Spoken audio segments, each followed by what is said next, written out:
Conceive, believe, achieve. This is former UFC middleweight champion of the world, Michael Bisping. Paddy The Baddy here. You're listening to Combat Sports UK. And you're watching Combat Sports UK.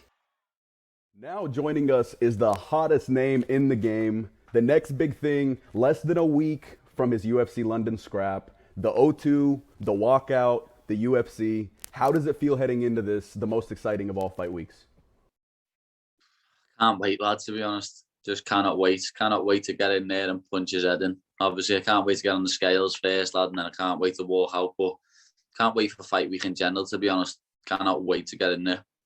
It's going to be loud everywhere, man. But before we get into the fight itself, you've had some of the worst luck I have ever seen when it comes to having accounts removed from social media for the most unfitting reasonings. We spoke on Twitter about it, and you touched on the impact it began to take place on your livelihood, really. Can you touch on some of the impact of losing, especially your Instagram account, near 1 mil? Yeah, it's a joke, lad. 920,000 followers, and I've had my account disabled for defending a dying child, lad. It's an absolute joke. It's not just ruining my livelihood, lad. I've lost sponsors. Sponsors have pulled out what were looking, giving me big cash amounts, and then not even just that, lad. Just the people I speak to on a daily basis who have mental health problems. I don't know if they're still going to be here now. I have some people what message me saying, "Oh, without you messaging me back, Paddy, I wouldn't be here now." And I haven't been able to message them back, lad. I don't know if they're okay. Also, all the charitable work that I do on it, share GoFundMe pages, helping people. Like, it's a fucking joke, lad. Well, you'd think that they have to do some sort of actual deep dive into it. And if it was a real person, I've told you before, it has to be an algorithm thing. Because if it was a real person, I don't see how they could ban you for the interactions that you do have. It's an absolute joke, lad. It is. But then I think it is the algorithms, but then they have an actual person look over it. Know what I mean? And then don't give me the account back. So it just makes no sense.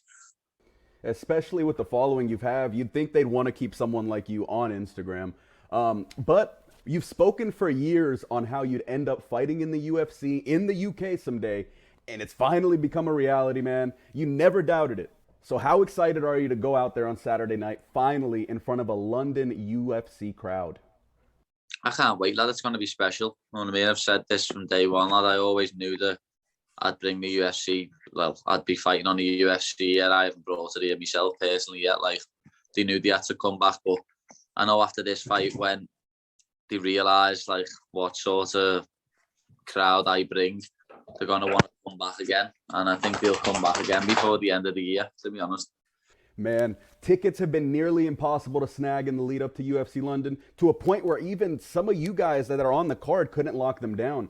What do you think of the people reselling the UFC London tickets at these insane prices for a quick profit? And were the majority of your people able to find tickets? They're pieces of shit, lad. I hate touts. I don't like tickets. It's insane, isn't it? UFC goes to the UK once in how many years, and this is what's going on with the tickets. None of the real fans can even pop up. Legit fans can't get tickets because of all these pieces of shit who bought them and are selling them for like 6 times the price. It's fucking disgusting, lad. Man, and it's even rougher because a lot of us that want to go, I mean, if I was in the UK and I had the funds, I would fork them over. And I know a lot of my buddies over there, considering we're with Combat Sports UK, they did pay a premium to get out there. And it's a rough market, man. But moving on a little bit, we've got some rapid fire in store. Paddy, I'm going to start by giving you a few MMA lightweights from either the past or the present. You just give me a sentence responding your thoughts on the fighter. Does that sound good? Go ahead. We'll start with the current reigning lightweight world champion, Charles Oliveira. I really like Oliveira, lad. I love his story. He's a cool man. I really like Charlie Olives, lad. I said he'd beat Chandler, and that's nice to see someone like him as champion. You know, I actually see a lot of comparisons between you and him in the way that you guys fight, preferring the jiu-jitsu game a little bit, striking coming to be. If you compare your striking how it was in the beginning of your career to now, you've improved leaps and bounds. You compare him to where he was to where he's at, leaps and bounds. I actually see the comparisons there. But we move on. Conor McGregor, man, you've had some good things to say about him on Twitter this past week. Yeah, it does me head in the way people put Conor down, lad. He changed the game. Simple as that. He changed the game for when it comes to fighter pay and stuff like that. I don't understand how people can put him down. He was the first double champ. People need to put more respect on his name. They do. And man, it's easy to kick someone when he's down, but when he was at his highest, he's taken the sport to levels we've never seen. And that chart that you did share shows the amount of money that was coming from every fighter's up until Conor. It was hit miss, and then since he's been in the sport, directly up. But switching it up a tad, we make a slight shift back in time. Let's go to BJ Penn. One of the best lightweights of all time. He was the lightweight champ when I first started watching MMA. He's an absolute legend. Another fighter that I really like. And the last fighter on this list, orange shorts were your thing, and orange shorts were his, Kazushi Sakuraba. Well, lads, mad. I was watching a video today about Pride, lad, called Pride Never Dies, lad. It was a belter. But Sakuraba was a warrior. He'd get in there and fight anyone, any weight, any time, and he's the epitome of a fighter and a warrior.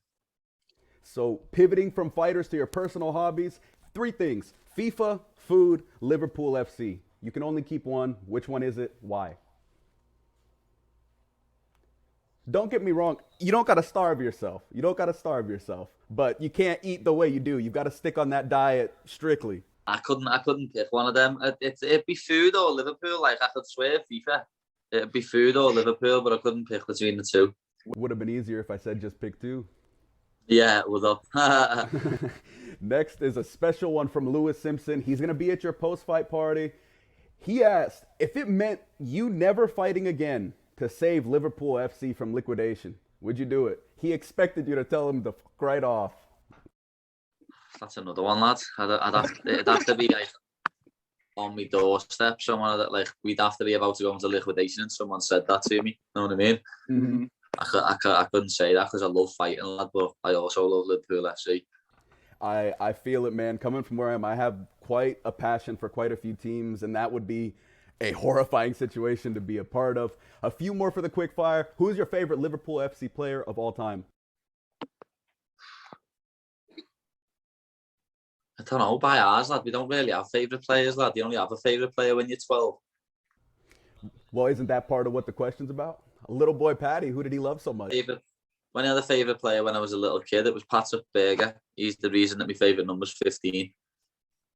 That seems like a good enough reason to me, man. We saw that Molly McCann was trying to find a restaurant to cater to you guys and your team. Have you guys found out where you're going to be eating after the weigh-ins? No, we still haven't got nowhere just yet.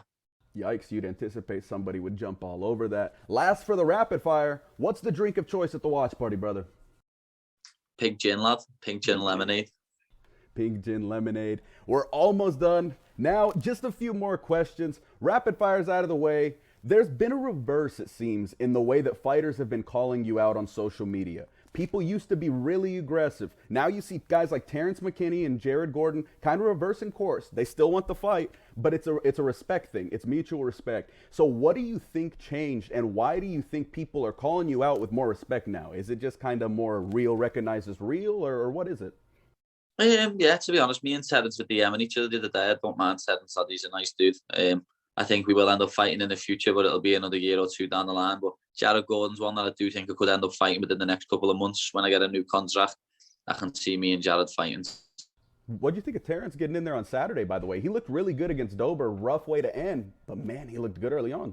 I haven't seen it, but hats off to him, lad, taking a fight on 8 days' notice. Man, so for a lot of fighters, they take trash talk back and the back and forth in general as very personal. Is it personal for you, or is it just a little bit of banter to add to the fight itself? It's a bit of both, lad. It depends. Depends who's saying it and what's getting said. You know what I mean? I can understand why some people would take some things personal, but 9 times out of 10, lad, like, nothing I say is fake, lad. I mean what I say, so you can take it personal if you want. I don't give a fuck. Before Luigi, you said you were going to get a first-round stoppage. That's what you did. Is there any specific intention for this one, or is this more about just going out and performing in front of the London crowd and taking the win home however it presents itself? Yeah, he gets finished in the first. Another first-round finish. You want to say knockout or sub? He does get finished in the first, Vargas. Well, that's if he wants to try and grapple with me, he'll get submitted. If he wants to try and strike with me, he'll get knocked out. It depends what Vargas wants to do. I'm throwing $10 on Paddy by flying triangle in London. It's got to happen. You gave me the quote last time. I'm coming to steal the show. This is my show. What do you have to say about this fight less than a week before it goes down in London? The fans are dying to hear it. Well, everyone knows that I'm going to steal the show again, lad. I'm the people's main event. I'm what people are coming to watch. So, you're just going to see another electrifying performance, lad, as usual. Or neck clean home with me. Man, the loudest reaction of 2022 coming up, and I don't think it will be close. London is going to lose it for you. Hopefully, eventually, years down the line, we see a UFC Liverpool. Paddy, you've been awesome as you always are. It's always a pleasure to speak with you. Thank you so much for coming on. The journey continues this weekend, man, and something tells me this is nothing but the beginning. I wish you the best, my friend. As always, I hope to speak to you again in the future. You know that, fella. Peace out the fame of you all. Conceive, believe, achieve. This is former UFC middleweight champion of the world, Michael Bisping, Paddy The Baddy here. You're listening to Combat Sports UK. and you're watching Combat Sports UK.